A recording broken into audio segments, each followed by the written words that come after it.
Hello viewers, మరొక వీడియోతో మళ్ళీ మిమ్మల్ని కలుస్తున్నాను. ఈసారి మనం మోకాళ్ళ నొప్పులు రాకుండా ముందు నుంచే ఎక్సర్సైజులు చేసుకునే పద్ధతి నేర్పిస్తాను.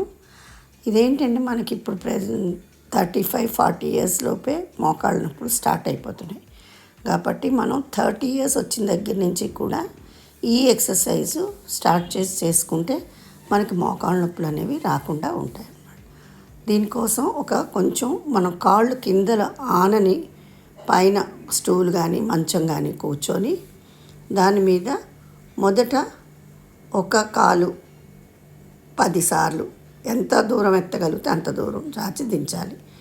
అలాగే మరొక 10 సార్లు రెండో కాలు, ఆ తర్వాత ఒక కాలు విడిచి ఒక కాలు, అలాగా అది కూడా 10 సార్లు.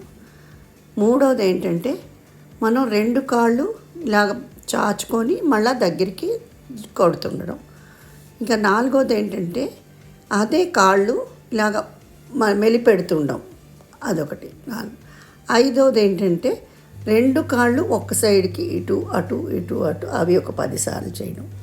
తర్వాత కాళ్ళు ఇలాగ రౌండ్గా తిప్పుతుండం. 2 కాళ్ళు ఒకేసారి మన లోపల సైడ్కి ఒక్కసారి 10 సార్లు, వెలుపల సైడ్కి 10 సార్లు తిప్పుకోవాలి. ఇలాగ ఈ ఎక్సర్సైజులు కానీ పొద్దున్న మనం లెగగానే ఒకసారి, మధ్యాహ్నం ఒకసారి, సాయంకాలం ఒకసారి, వీలైతే 3 సార్లు, లేదంటే కనీసం రోజుకు ఒక్కసారైనా మనం ఇవి చేసుకుంటే మోకాళ్ళ నొప్పులు అనేవి మనకి రాకుండా ముందు జాగ్రత్తగా ఉంటుంది. చాలా ఉపయోగకరంగా ఉంటుందని ఆశిస్తున్నాను. Thank you.